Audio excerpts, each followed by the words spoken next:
ಯೋಹಾನನು ಬರೆದ ಸುವಾರ್ತೆ 15ನೇ ಅಧ್ಯಾಯ 9-11 ವಾಕ್ಯ. ತಂದೆ ನನ್ನನ್ನು ಪ್ರೀತಿಸಿದ ಹಾಗೆಯೇ ನಾನು ನಿಮ್ಮನ್ನು ಪ್ರೀತಿಸಿದ್ದೇನೆ. ನನ್ನ ಪ್ರೀತಿಯಲ್ಲಿ ನೆಲೆಗೊಂಡಿರ್ರಿ. ನಾನು ನನ್ನ ತಂದೆಯ ಆಜ್ಞೆಗಳನ್ನು ಕೈಗೊಂಡು ನಡೆದು ಆತನ ಪ್ರೀತಿಯಲ್ಲಿ ನೆಲೆಗೊಂಡಿರುವ ಮೇರೆಗೆ ನೀವು ನನ್ನ ಆಜ್ಞೆಗಳನ್ನು ಕೈಗೊಂಡು ನಡೆದರೆ ನನ್ನ ಪ್ರೀತಿಯಲ್ಲಿ ನೆಲೆಗೊಂಡಿರುವಿರಿ. ನನ್ನಲ್ಲಿರುವ ಆನಂದವು ನಿಮ್ಮಲ್ಲಿ ಇರಬೇಕೆಂತಲೂ ನಿಮ್ಮ ಆನಂದವು ಪರಿಪೂರ್ಣವಾಗಬೇಕೆಂತಲೂ ಇದನ್ನೆಲ್ಲ ನಿಮಗೆ ಹೇಳಿದ್ದೇನೆ. ಇಲ್ಲಿ ವಾಕ್ಯದಲ್ಲಿ ನಾವು ನೋಡಬೇಕಾದ್ರೆ ಯೇಸಪ್ಪನ ಒಂದು ಪ್ರೀತಿ ಯಾವ ರೀತಿಯಾದಂಥ ಪ್ರೀತಿ ಅಂತ ಹೇಳ್ಬಿಟ್ಟು ಗೊತ್ತಾಗ್ತೈತಿ. ಯೇಸು ಸ್ವಾಮಿ ನಮ್ಮನ್ನು ಪ್ರೀತಿಸಿರುವ ಪ್ರೀತಿ ಎಂಥದ್ದು ಅಂತ ಹೇಳಿದ್ರೆ ಅದು ನಿಜವಾಗ್ಲೂ ಈ ವಾಕ್ಯದಲ್ಲಿ ನೋಡಬೇಕಾದ್ರೆ ಗೊತ್ತಾಗ್ತೈತೆ ಆತನ ಪ್ರೀತಿ ಯಾವ ರೀತಿಯಾದಂಥ ಒಂದು ಪ್ರೀತಿ ಅಂತ ಹೇಳ್ಬಿಟ್ಟು. ಏನಂತ ಹೇಳಿದ್ರೆ, ತಂದೆಯು ನನ್ನನ್ನು ಪ್ರೀತಿಸಿದ ಹಾಗೆ ನಾನು ನಿಮ್ಮನ್ನು ಪ್ರೀತಿಸಿದ್ದೇನೆ. ಏಸಪ್ಪ ಹೇಳ್ತಾ ಇರುವಂಥ ಮಾತೇನು ಗೊತ್ತಾಗ್ತೈತ ನಿಮಗೆ? ತಂದೆಯಾದ ದೇವರಿಗೆ ನಮ್ಮ ಕರ್ತನಾದ ಯೇಸು ಕ್ರಿಸ್ತವರು ಅಂತ ಹೇಳಿದ್ರೆ ಎಷ್ಟು ಪ್ರೀತಿ ಅಂತ ಹೇಳಿದ್ರೆ ಅವರಿಗೆ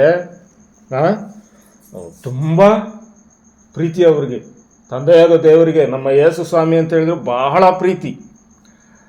ಅವರು ಪ್ರೀತಿಸಿದಂಥ ಅದೇ ರೀತಿಯಾಗಿ ವಾಕ್ಯ ಏನಂತ ಹೇಳ್ತಿದೆ, ತಂದೆಯು ನನ್ನನ್ನು ಪ್ರೀತಿಸಿದ ಹಾಗೆಯೇ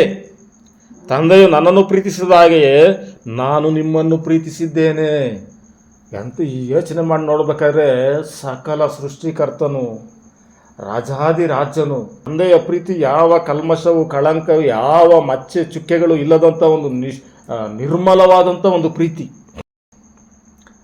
ಏಸಪ್ಪನ್ನ ಪ್ರೀತಿಸಿರುವಂಥ ಪ್ರೀತಿ. ಏಸಪ್ಪ ಹೇಳ್ತವ್ರೆ, ಅದೇ ರೀತಿಯಾಗಿ ನಾನು ನಿಮ್ಮನ್ನು ಪ್ರೀತಿಸ್ತಾ ಇದ್ದೀನಿ ಅಂತ ಹೇಳ್ಬಿಟ್ಟು. ಇದರಲ್ಲಿ ನಾವು ನೋಡಬೇಕಾದ್ರೆ ಇವತ್ತಿಲ್ಲಿರುವಂಥ ಪ್ರತಿಯೊಂದು ಈ ಭೂಮಿಯಲ್ಲಿರುವಂಥ ಪ್ರತಿಯೊಂದು ಎಲ್ಲ ಈ ಸೃಷ್ಟಿನೇ ಯಾರಿಗಾಗಿ ಅಂತ ನೋಡೋದಾಗಿದ್ರೆ ಅದು ನಮ್ಮ ಕರ್ತನಾದ ಯೇಸು ಕ್ರಿಸ್ತನಿಗಾಗಿನೇ ಅಂತ ವಾಕ್ಯದಲ್ಲಿ ಒಂದು ಕಡೆ ನಾವು ನೋಡ್ತೀವಿ. ವಾಕ್ಯದಲ್ಲಿ ಹೇಳ್ತೈತೆ, ಆತನಿಗೋಸ್ಕರ ಆತನಿಲ್ಲದೆ ಒಂದೂ ಉಂಟಾಗಲಿಲ್ಲ, ಸರ್ವವು ಆತನಿಗೋಸ್ಕರನೇ ಉಂಟಾಗಿದ್ದು ಅಂತ. ಸರ್ವವನ್ನು ತಂದೆಯಾದ ದೇವರು ನಮ್ಮ ಕರ್ತನಾದ ಯೇಸು ಕ್ರಿಸ್ತವರಿಗೆ ಕೊಟ್ಟಂಥ ತಂದೆಯಾದ ದೇವರು ಯಾವ ರೀತಿಯಾದಂಥ ಒಂದು ಪ್ರೀತಿ ಅಂದರೆ ಅವರ ಪ್ರೀತಿ, ತಂದೆಯ ಪ್ರೀತಿ ಯೇಸು ಸ್ವಾಮಿಗೆ ತೋರಿಸಿದ್ದು ಸಾಟಿನೇ ಇಲ್ಲ. ಇವತ್ತು ಅದೇ ಪ್ರೀತಿಯನ್ನು ನಾನು ನಿಮ್ಗೆ ಏನು ಮಾಡ್ತಾ ಇದ್ದೀನಿ, ತೋರಿಸ್ತಾ ಇದ್ದೇನೆ. ಅದೇ ರೀತಿಯಲ್ಲಿ ನಾನು ನಿಮ್ಮನ್ನು ಪ್ರೀತಿಸ್ತಾ ಇದ್ದೀನಿ ಅಂತಾರೆ. ನೋಡ್ರಿ, ಈ ಪ್ರೀತಿಗಿಂತ ಮನುಷ್ಯನಿಗೆ ಬೇರೆ ಏನಾದರೂ ಬೇಕಾ? ಯೋಚನೆ ಮಾಡಿ ನೋಡಬೇಕು. ಯೇಸು ಸ್ವಾಮಿ ಈ ರೀತಿಯಲ್ಲಿ ಪ್ರೀತಿಸುವಂಥ ವ್ಯಕ್ತಿ ಯಾರವರ ಈಗಿನ ಒಂದು ಜೀವಿತದಲ್ಲಿ, ಹಿಂದೆ ಭೂಮಿ ಸೃಷ್ಟಿ ಆದ ದಿನದಿಂದ ಮಾನವ ಕುಲ ಪ್ರಾರಂಭವಾದ ದಿನದಿಂದ ಎಂಡಾಗೋವರೆಗೂ ಈ ನಮ್ಮ ಕರ್ತನಾದ ಯೇಸು ಕ್ರಿಸ್ತನ ಪ್ರೀತಿಯನ್ನು ಬೇರೆ ಯಾರೊಬ್ಬರೂ ತೋರಿಸೋದಕ್ಕೆ ಸಾಧ್ಯನೇ ಇಲ್ಲ. ಅವರ ಪ್ರೀತಿ ಶಾಶ್ವತವಾದದ್ದು, ನಿರಂತರವಾದದ್ದು, ಅಮರವಾದದ್ದು ಯೇಸು ಕ್ರಿಸ್ತನ ಪ್ರೀತಿ. ಆ ಪ್ರೀತಿಯನ್ನು ನಾವು ನೆನೆಸಿ ನಾವು ಅವರಿಗೆ ಯಾವ ರೀತಿಯಲ್ಲಿ ಜೀವಿಸಬೇಕು ಅನ್ನೋದನ್ನು ನಾವು ಯೋಚನೆ ಮಾಡಿ ನೋಡಬೇಕು. ಆ ರೀತಿಯಲ್ಲಿ ನನ್ನನ್ನು ನನ್ನ ಯೇಸು ಕ್ರಿಸ್ತನು ಆ ರೀತಿಯಲ್ಲಿ ಪ್ರೀತಿಸ್ತವ್ರೆ ಅಂತ ಹೇಳಿದ್ರೆ ನಾವು ಎಷ್ಟು ಮಾತ್ರದವರು, ನಮ್ಮನ್ನು ಯಾಕೆ ಅವರು ಆ ಥರ ಪ್ರೀತಿಸಬೇಕು? ಯೋಚನೆ ಮಾಡಿ ನೋಡ್ರಿ. ಎಷ್ಟೋ ಜನರು ಪ್ರಪಂಚದ ಮೇಲೆ ಇರುವಾಗಲೂ ಇವತ್ತು ಆ ಕೃಪೆ, ಆ ದಯೆ, ರಕ್ಷಣೆಯ ದಯೆ, ಕರ್ತನಾದ ಯೇಸು ಕ್ರಿಸ್ತನೇ ಪರಲೋಕದ ಮಾರ್ಗ, ಸತ್ಯ, ಜೀವ ಅಂತ ನಮಗೆ ಗೊತ್ತಾಗಿ ನಾವಾತನನ್ನು ಅಂಗೀಕರಿಸಿ ನಾವಾತನ ಮಾರ್ಗದಲ್ಲಿ ನಡೆಯುವಂಥ ಒಂದು ಕೃಪೆ ಕೊಟ್ಟವ್ರೆ. ಆತನ ಒಂದು ಪ್ರೀತಿ ಎಂಥ ಒಂದು ಇದು ಅಂತ ಹೇಳಿದರೆ ಅದನ್ನು ವರ್ಣಿಸೋದಕ್ಕೆ ಆಗೋದಿಲ್ಲ. ಇವತ್ತು ಪ್ರತಿಯೊಂದು ಇದರಲ್ಲಿ ನಾವು ನೋಡಬೇಕಾದ್ರೆ ಈ ಲೋಕಾನುಸಾರವಾಗಿ ಪ್ರೀತಿ ಯಾವುದು ಅಂತ ಹೇಳಿದ್ರೆ ಅದು ತಾಯಿಯ ಪ್ರೀತಿ. ತಾಯಿ ಪ್ರೀತಿಗಿಂತ ಬೇರೆ ಯಾವ ಪ್ರೀತಿನೂ ಇಲ್ಲ ಅಂತ ಹೇಳ್ಬಿಟ್ಟು ಲೋಕಾನುಸಾರವಾಗಿ ಹೇಳುವಂಥವ್ರಾಗವ್ರೆ. ತಾಯಿಯ ಪ್ರೀತಿಗೆ ಲೋಕದಲ್ಲಿ ಬಹಳ ಒಂದು ಪ್ರಾಮುಖ್ಯತೆ ಉಂಟು. ಪ್ರೀತಿ ಯಾವುದು ಅಂತ ಹೇಳುವಾಗ ಮುಖ್ಯವಾಗಿ ಹೇಳುವಂಥದ್ದೇ ತಾಯಿಯ ಪ್ರೀತಿ.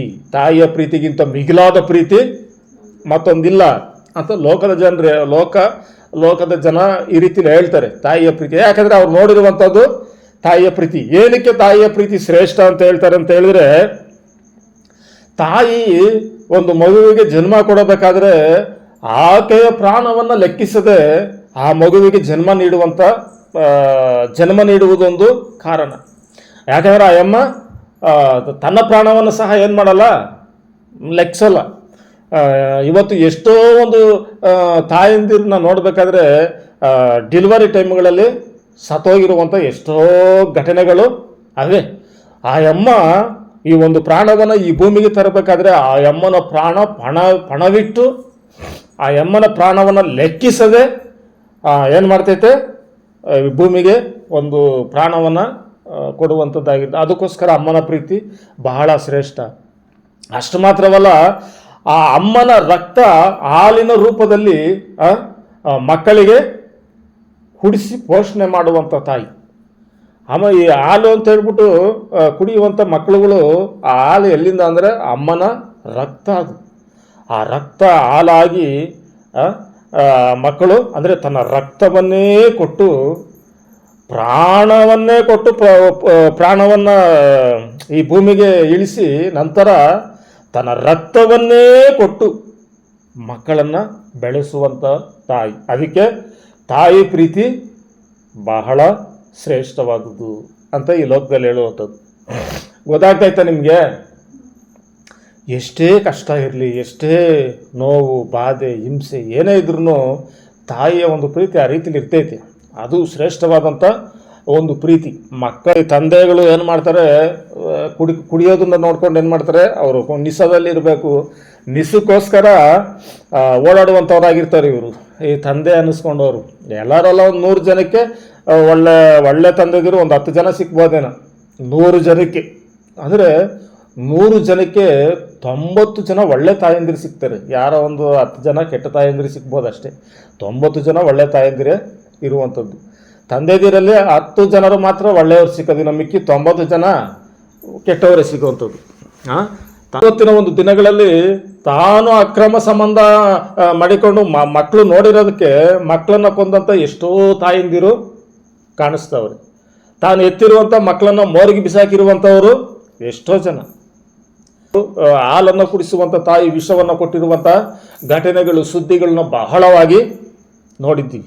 ಶ್ರೇಷ್ಠವಾದ ಪ್ರೀತಿನೇ ಪ್ರಾಣ ತೆಗೆಯುವಂಥ ಒಂದು ಹಂತಕ್ಕೆ ಬಂದು ನಿಂತು ಬಿಡೈತಿ. ಈಗಿನ ದಿನಗಳಲ್ಲಿ ನಾವು ನೋಡಬೇಕಾದ್ರೆ ಇವತ್ತು ಬೇನಿಲ್ಲ ಏಕಮಾರ್ ದೋತು ಕೂಡ ಇಟ್ಟಾಗ್ತೀವಿಲ್ಲೋ ಪೋರ್ಟೇಷನ್ ಹೋಗಿ ನನ್ನ ಮಗನೇ ಜೈಲಲ್ಲಿ ಇರಿಸ್ಬಿಡ್ತೀನಿ ನಿನ್ನ ಅಂತಾರೆ.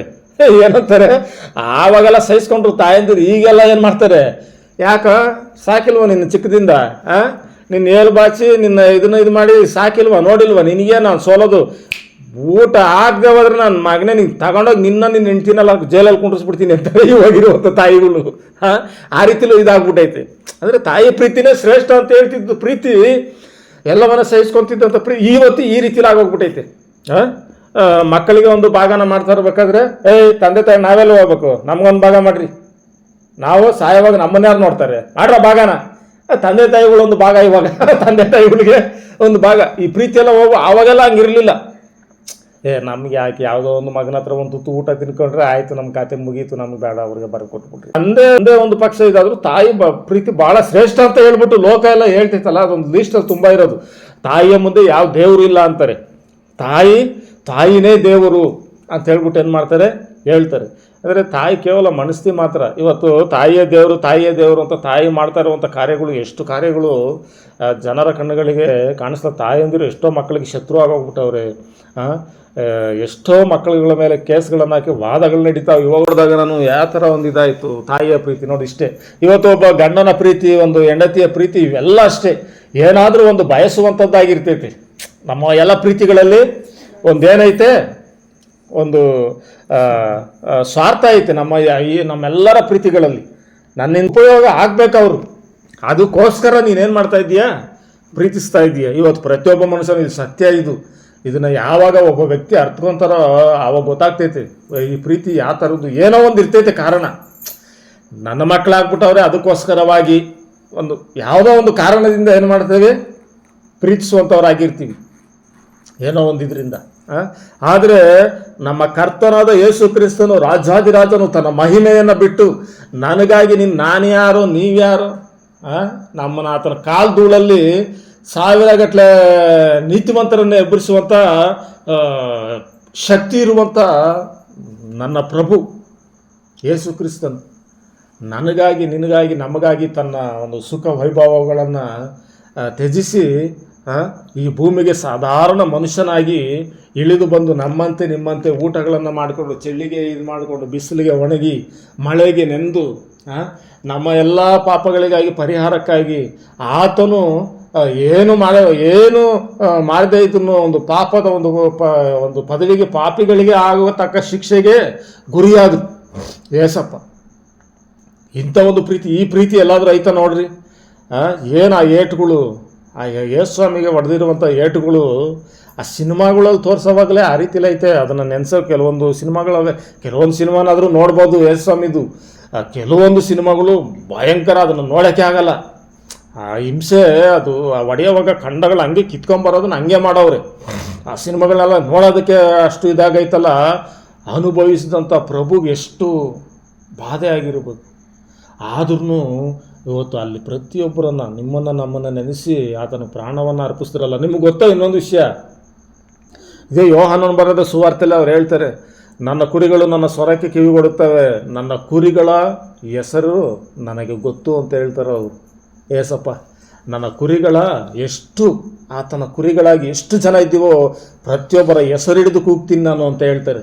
ಆವತ್ತು ಶಿಲುಬೆ ಮೇಲೆ ತನ್ನನ್ನು ಅರ್ಪಿಸಿಕೊಟ್ಟಾಗಲೂ ನಮ್ಮ ಪ್ರತಿಯೊಬ್ಬರ ಹೆಸರನ್ನು ನೆನೆಸಿ, ಪ್ರತಿಯೊಬ್ಬರ ಹೆಸರು ಹೇಳಿ, ಇವರಿಗಾಗಿ ನಾನಿದಾಗ್ತಾ ಇದ್ದೀನಿ, ನನ್ನ ಮಕ್ಕಳಿಗಾಗಿ ಅಂತ ಹೇಳ್ಬಿಟ್ಟು ಏನು ಮಾಡಿದ್ರು, ಆ ಶಿಲುಬೆ ಮೇಲೆ ಅಂಥ ಒಂದು ತ್ಯಾಗ ಯಾವ ತಾಯಿನೂ ಮಾಡಿರೋದಕ್ಕೆ ಸಾಧ್ಯನೇ ಇಲ್ಲ.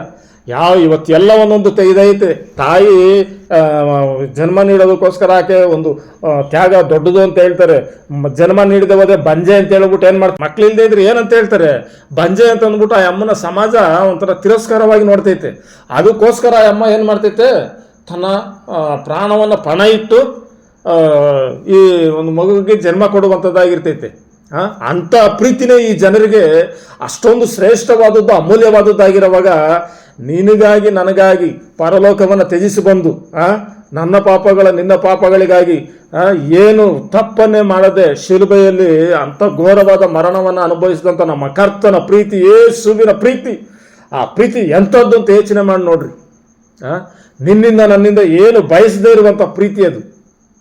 ನಿನ್ನಿಂದ ನನ್ನಿಂದ ಏನೊಂದು ನಿರೀಕ್ಷಿಸಿದಂಗೆ ನನಗೆ ತಂದೆ ಕೊಟ್ಟಿರುವ ಮಕ್ಕಳಲ್ಲಿ ನಾನು ಒಬ್ಬನ್ನಾದರೂ ಕಳ್ಕೊಬಾರ್ದು ಅಂತ ಹೇಳ್ಬಿಟ್ಟು ಎಲ್ಲ ನನ್ನ ಮಕ್ಕಳು ಪರಲೋಕ ರಾಜ್ಯಕ್ಕೆ ನಾನು ಹೊಂದುವಂಥ ಸಂತೋಷ ಸಮಾಧಾನದಲ್ಲಿ ನನ್ನ ಮಕ್ಕಳು ಇರಬೇಕು ಅಂತ ಹೇಳ್ಬಿಟ್ಟು ನಿಮಗಾಗಿ ನಮಗಾಗಿ ಸುಖವನ್ನು ತ್ಯಜಿಸಿ ಬಂದಿರುವಂಥ ಪ್ರೀತಿ, ಆ ಪ್ರೀತಿನ ಯೋಚನೆ ಮಾಡಿ ನೋಡ್ರಿ. ಯಾಕೆ ಅರ್ವಾಗ್ತಾ ಇಲ್ಲ ಲೋಕದ ಒಂದು ಜನರಿಗೆ ಈ ಒಂದು ಇದು ಗೊತ್ತಾಗ್ತಾ ಇಲ್ಲ ಅಂತ ಗೊತ್ತಾಗ್ತಾ ಇಲ್ಲ. ಹುಡುಗಿಗಾಗಿ ಪ್ರೀತಿಸೋದು, ಹುಡುಗನಿಗಾಗಿ ಪ್ರೀತಿಸೋದು ಎಲ್ಲ ಯಾವ ಪ್ರೀತಿನೂ ಇಲ್ಲ. ನಿಜವಾದ ಪ್ರೀತಿ ಅಂತ ಈ ಲೋಕದಲ್ಲಿ ಇರೋದಾಗಿರೋ ನಮ್ಮ ಕರ್ತನ ಯೇಸು ಕ್ರಿಸ್ತನ ಪ್ರೀತಿ ಮಾತ್ರ. ಅದು ಇಲ್ಲೂ ಅವರ ಪ್ರೀತಿನೇ, ಪರಲೋಕ ರಾಜ್ಯದ ನಾವು ಸತ್ತ ನಂತರವೂ ನಿರಂತರವಾಗಿರುವಂಥ ಪ್ರೀತಿ ನಮ್ಮ ಯೇಸುವಿನ ಪ್ರೀತಿ. ಅಂಥ ಪ್ರೀತಿನ ಬಿಟ್ಟು ಯಾಕೆ ಮನುಷ್ಯರ ಪ್ರೀತಿಗಳನ್ನು, ನನ್ನ ಗಂಡನ ಪ್ರೀತಿ, ನನ್ನ ಹೆಂಡತಿಯ ಪ್ರೀತಿ, ನನ್ನ ಮಕ್ಕಳ ಪ್ರೀತಿ, ನನ್ನ ತಂದೆ ತಾಯಿಗಳ ಪ್ರೀತಿ ಅಂತ ಸುಮ್ಮನೆ ಅಲ್ದಾಡ್ತಾರೋ ಜನಗೂ ಗೊತ್ತೇ ಆಗ್ತಾ ಇಲ್ಲ. ನಿಜವಾದ ಪ್ರೀತಿ ಒಂದೇ ಒಂದು ಪ್ರೀತಿ, ಯೇಸು ಸ್ವಾಮಿಯ ಬಾಯ್ ಬಿಟ್ಟು ಹೇಳ್ರಿ. ಇಷ್ಟು ಎಂಥ ಒಂದು ಪ್ರೀತಿ, ಈ ಪ್ರೀತಿ ಗೊತ್ತಾಗ್ತಾ ಇಲ್ವಾ ನಿಮಗೆ? ಎಂಥ ಶ್ರೇಷ್ಠ, ಎಲ್ಲ ಮಂಕಿಡ್ದು ಕುಂತ್ಕೊಂಡ್ಬಿಟ್ಟಿದ್ದೀರಿ. ಎಂಥ ಶ್ರೇಷ್ಠವಾದ ಪ್ರೀತಿ ಆ ಪ್ರೀತಿ. ಅದಕ್ಕೆ ನಾನು ಬಡ್ಕೊಳೋದು, ತಂದೆನ ಕಳ್ಕೊಂಡ್ರು, ತಾಯಿಯನ್ನ ಕಳ್ಕೊಂಡ್ರು, ಬಂಧು ಬಳಗ ಏನನ್ನ ಕಳ್ಕೊಂಡ್ಬಿಟ್ರು, ನಿನ್ನ ಜೀವಿತದಲ್ಲಿ ಒಬ್ಬರೇ ಒಬ್ಬರು ಯೇಸು ಸ್ವಾಮಿ ಒಬ್ಬರಿದ್ರೆ ಸಾಕು, ಏನು ಬೇಕಾಗಿಲ್ಲ. ಆಸ್ತಿ ಪಾಸ್ತಿ ಐಶ್ವರ್ಯ ಯಾವ ಬಂಧು ಬಳಗ ಏನು ಬೇಕಾಗಿಲ್ಲ. ಅವರೊಬ್ಬರು ನಮ್ಮ ಜೊತೆಯಲ್ಲಿದ್ದರೆ ಸಾಕು. ಅದೇ ಇಷ್ಟೆಲ್ಲ ಇದ್ಕೊಂಡು ಅವರೊಬ್ಬರು ನಮ್ಮ ಜೀವಿತದಲ್ಲಿ ಇಲ್ಲ ಅಂದರೆ ಅದು ಎಂತ ಅಂದರೆ ಅದು ವೇಸ್ಟ್ ಜೀವಿತ ಅದು. ಅಂಥ ಪ್ರೀತಿ ಆ ಸ್ವಾಮಿ ಯೇಸು ಸ್ವಾಮಿ ಅಂತ ಪ್ರೀತಿ ಬೇರೆ ಎಲ್ಲೂ ಸಿಗಲ್ಲ, ಎಲ್ಲೂ ಯಾರೂ ಕೊಡೋದಕ್ಕೂ ಆಗಲ್ಲ. ಇವಾಗ ಅಂಥ ಒಂದು ಪ್ರೀತಿಯನ್ನು ತೋರಿಸಿರುವಂಥ ನಮ್ಮ ಅಪ್ಪನಿಗೆ ನಾವೇನು ಮಾಡ್ಬೇಕು, ವಾಕ್ಯದಲ್ಲಿ ನೋಡ್ಬೇಕಾದ್ರೆ ತಂದೆಯು ನನ್ನನ್ನು ಪ್ರೀತಿಸಿದ ಹಾಗೆ ನಾನು ನಿಮ್ಮನ್ನು ಪ್ರೀತಿಸಿದ್ದೇನೆ, ನನ್ನ ಪ್ರೀತಿಯಲ್ಲಿ ನೆಲೆಗೊಂಡಿರ್ರಿ. ನಾನು ಪ್ರೀತಿಸಿರುವಂಥ ಪ್ರೀತಿಯಲ್ಲಿ ನೆಲೆಗೊಂಡಿರ್ರಿ, ನಿಂತಿರ್ರಿ. ಅದರ ಒಳಗಡೆ, ನನ್ನ ಪ್ರೀತಿಯ ಒಳಗಡೆ ನಿಂತಿರ್ರಿ. ಪ್ರೀತಿಸಿದ್ದೀನಿ ನಾನು ನಿಮಗಾಗಿ, ನಿಮ್ಮನ್ನು ಪ್ರೀತಿಸಿ ನಿಮ್ಮನ್ನು ಇದು ಮಾಡಿದ್ದೀನಿ, ನೀವು ನನ್ನ ಪ್ರೀತಿಯಲ್ಲಿ ನೆಲೆಗೊಂಡಿರ್ರಿ. ಆ ಪ್ರೀತಿಯಲ್ಲಿ ನೆಲೆಗೊಂಡಿರೋದು ಹೇಗೆ ಅಂದರೆ, ನಾನು ನನ್ನ ತಂದೆಯ ಆಜ್ಞೆಗಳನ್ನು ಕೈಗೊಂಡು ನಡೆದು ಆತನ ಪ್ರೀತಿಯಲ್ಲಿ ನೆಲೆಗೊಂಡಿರುವ ಮೇರೆಗೆ ನೀವು ನನ್ನ ಆಜ್ಞೆಗಳನ್ನು ಕೈಗೊಂಡು ನಡೆದರೆ ನನ್ನ ಪ್ರೀತಿಯಲ್ಲಿ ನೆಲೆಗೊಂಡಿರುವಿರಿ. ನನ್ನ ಆಜ್ಞೆಗಳನ್ನು ಕೈಗೊಂಡು ನಡೆಯೋದಾಗಿದ್ರೆ ನೀವು ನನ್ನ ಪ್ರೀತಿಯಲ್ಲಿ ನೆಲೆಗೊಂಡಿರ್ತೀರಾ. ನನ್ನ ಆಜ್ಞೆಗಳನ್ನು ನೀವು ಪಾಲಿಸ್ತಾ ಇಲ್ಲ ಅಂತ ಹೇಳಿದ್ರೆ ನನ್ನ ಪ್ರೀತಿಯಲ್ಲಿ ನೀವು ನೆಲೆಗೊಂಡಿಲ್ಲ ಅಂತ ಅರ್ಥ. ಇವತ್ತು ಕರ್ತನಾದ ಯೇಸು ಕ್ರಿಸ್ತನ ಒಂದು ಆಜ್ಞೆಯಲ್ಲಿ ನಾವು ಇದ್ದೀವ, ಯೋಚನೆ ಮಾಡಿ ನೋಡಬೇಕು. ಆ ಪ್ರೀತಿಯಲ್ಲಿ ನಾವು ನಿಂತಿದ್ದೀವ, ಪ್ರೀತಿಯಲ್ಲಿ ಇದ್ದೀವಿ ಅಂತ ಹೇಳಿದ್ರೆ ಆಜ್ಞೆಗಳನ್ನು ಕೈಗೊಂಡು ನಡೆಯುವಂಥ ವ್ಯಕ್ತಿ ಪ್ರೀತಿಯಲ್ಲಿ ನೆಲೆಗೊಂಡಿರ್ತಾನೆ. ಏಸಪ್ಪ ಹೇಳ್ತಾವೆ, ಬರೀ ಅವ್ರು ಹೇಳಿದ ಮಾತ್ರ ಅಲ್ಲ, ಮಾಡಿ ತೋರಿಸಿದ್ರು. ಅವ್ರ ಕೈಲಿ ಆಗದೆ ಇರುವಂಥದ್ದನ್ನ, ತಂದೆಯೇ ಈ ಒಂದು ಪಾತ್ರೆ ನನ್ನಿಂದ ತೊಲಗಿಸು, ಹೇಗೋ ನನ್ನ ಚಿತ್ತದಂತಾಗದೆ ನಿನ್ನ ಚಿತ್ತದಂತೆಯೇ ಆಗಲಿ ಅಂತ ಹೇಳ್ಬಿಟ್ಟು ಅವರು ರಕ್ತದ ಉಪಾದಿಯಲ್ಲಿ ಬೆವರಿನ ಹನಿ ಬೀಳ್ತಿದ್ದು ಪ್ರಾರ್ಥಿಸ್ತಿದ್ರು. ತಂದೆಯ ಚಿತ್ತವನ್ನು ಆತನ ಏನು ಮಾಡಿದ್ರು, ನೆರವೇರಿಸಿದ್ರು. ಆತನ ಆಜ್ಞೆಯನ್ನು ಕೈಗೊಂಡು ನಡೆದ್ರು, ಪ್ರಾಣವನ್ನೇ ಒಪ್ಪಿಸ್ಕೊಟ್ಬಿಟ್ರು. ಈ ರೀತಿಯಲ್ಲಿ ಆತನು ಯಾವ ರೀತಿಯಲ್ಲಿ ನಾನು ನನ್ನ ತಂದೆ ಆಜ್ಞೆಗಳನ್ನು ಕೈಗೊಂಡು ನಡೆದು ಆತನ ಪ್ರೀತಿಯಲ್ಲಿ ನಾನು ನೆಲೆಗೊಂಡಿದ್ದೀನೋ ಆ ರೀತಿಯಲ್ಲಿ ನನ್ನ ಆಜ್ಞೆಗಳನ್ನು ಕೈಗೊಂಡು ನಡೆದು ನೀವು ನನ್ನ ಪ್ರೀತಿಯಲ್ಲಿ ನೆಲೆಗೊಂಡಿರ್ರಿ ಅಂತ ವಾಕ್ಯದಲ್ಲಿ ಹೇಳ್ತಾ ಇರುವಂಥ ಮಾತು. ಇದು ಸತ್ಯ. ಆತನ ಪ್ರೀತಿಯಲ್ಲಿ ನಾವು ನೆಲೆಗೊಂಡಿರ್ಬೇಕಾದ್ರೆ ಆತ ಆಜ್ಞೆಗಳನ್ನು ಕೇಳಬೇಕು. ಯಾವ ಸಣ್ಣ ಆಜ್ಞೆಗಳನ್ನು ನಾವು ಇದು ಮಾಡೋದಕ್ಕೆ ಹೋಗ್ಬಾರ್ದು. ಅವ್ರು ಏನು ಹೇಳ್ತಾರೋ ಅದೇ ರೀತಿಲಿ ಅವ್ರು ಯಾವ ರೀತಿಲಿ ಜೀವಿಸಿದ್ರು, ಇಂಥ ಒಂದು ಜೀವಿತನ ಅಧಿಕವಾಗಿ ಚೆನ್ನಾಗಿ ತಿಳ್ಕೊಳ್ರಿ. ಇದು ಯಾವುದು ಶಾಶ್ವತ ಅಲ್ಲ, ಏನು ಶಾಶ್ವತ ಅಲ್ಲ ಅನ್ನೋವಾಗ ಸುಮ್ಮನೆ ಶಾರೀರಿಕವಾಗಿ ಸಂಬಂಧಪಟ್ಟಿರುವ ಈ ಲೋಕಕ್ಕೆ ಸಂಬಂಧಪಟ್ಟ ಶಾರೀರಿಕವಾಗಿ ಸಂಬಂಧಪಟ್ಟಂಥದ್ದನ್ನು ನಾವು ನೆನೆಸ್ಕೊಂಡು ನಾವು ಜೀವಿಸುವಂಥದ್ದು ತುಂಬ ತಪ್ಪಾಗಿರ್ತೈತಿ. ಇವತ್ತು ನೋಟಗಳು ಅವ್ರನ್ನ ಸಾಕಿ ಅವ್ರನ್ನೆಲ್ಲ ಬೆಳೆಸಿರೋರು ಅವ್ರಿಗೆ ಹೀರೋನೂ ಆಗಲ್ಲ, ಏನೂ ಆಗಲ್ಲ. ಯಾವುದೋ ಸುಮ್ಮನೆ ಅವ್ರ ಜೀವಿತಕ್ಕಾಗಿ ಒಂದು ನಟನೆ ಮಾಡ್ತಾರೆ.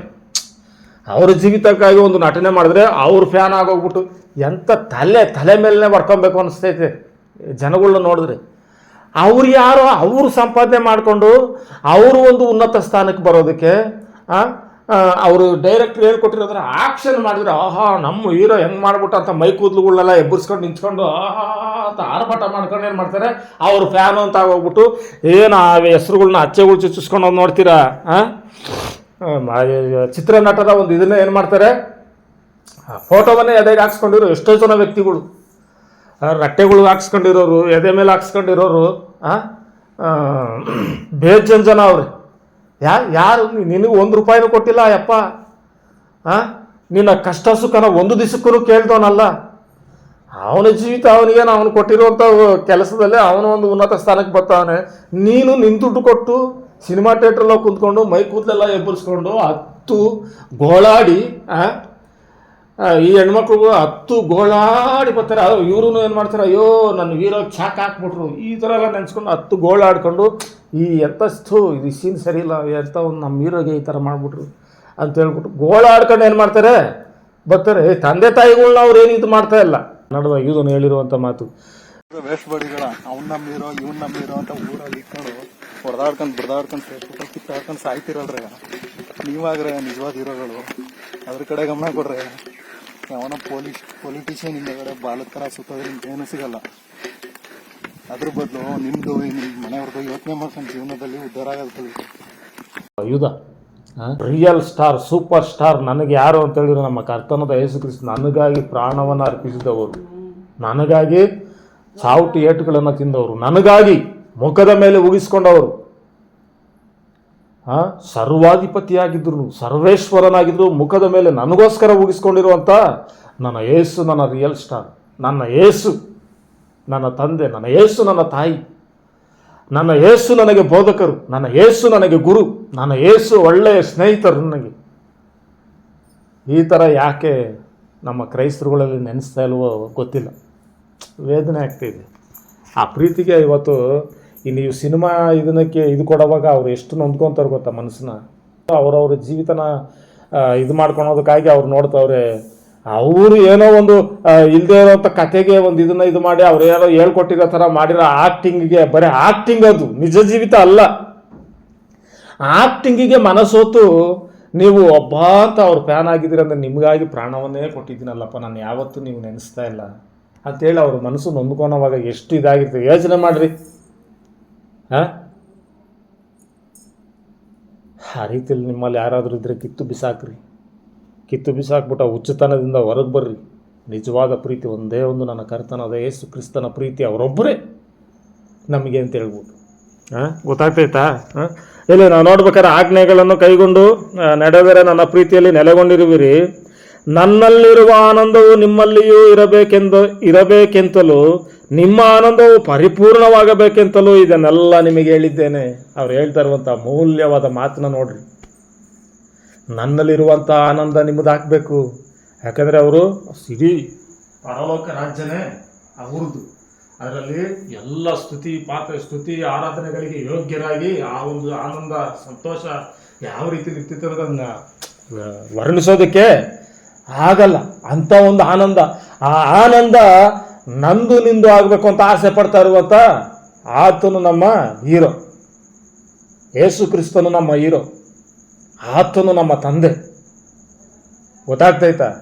ಆ ಸಂತೋಷನ ನಾನು ಪಡುವಂಥ ಒಂದು ಸಂತೋಷ ನೀವು ಪಡಬೇಕು, ಅದು ಪರಿಪೂರ್ಣವಾಗಬೇಕು. ಪರಲೋಕ ರಾಜ್ಯದಲ್ಲಿ ನೀವೆಲ್ಲರೂ ನಮ್ಮ ಜೊತೆಲಿದ್ದು ಅದು ಪರಿಪೂರ್ಣವಾಗಬೇಕು ಅಂತ ಹೇಳುವಂಥ ಸಂತೋಷನ ಇವತ್ತು ಸಿನಿಮಾ ಇದನ್ನು ಮಾಡಿ ಬಿಲ್ಡಿಂಗ್ ಮೇಲೆ ಬಿಲ್ಡಿಂಗ್ ಇದು ಮಾಡಿಕೊಂಡು ಮನೆ ಮುಂದೆ ಸೆಕ್ಯೂರಿಟಿಗಳನ್ನ ಇಟ್ಕೊಂಡು ಇವತ್ತು ಒಬ್ಬ ಯಾವನಾದ್ರೂ ಅಭಿಮಾನಿ ಹೋದಂದ್ರೆ ಒಳಗಡೆ ಸಾಧಾರಣವಾಗಿ ಒಳಗಡೆ ಹೋಗಕ್ಕೆ ಆಗ್ತೈತಾ?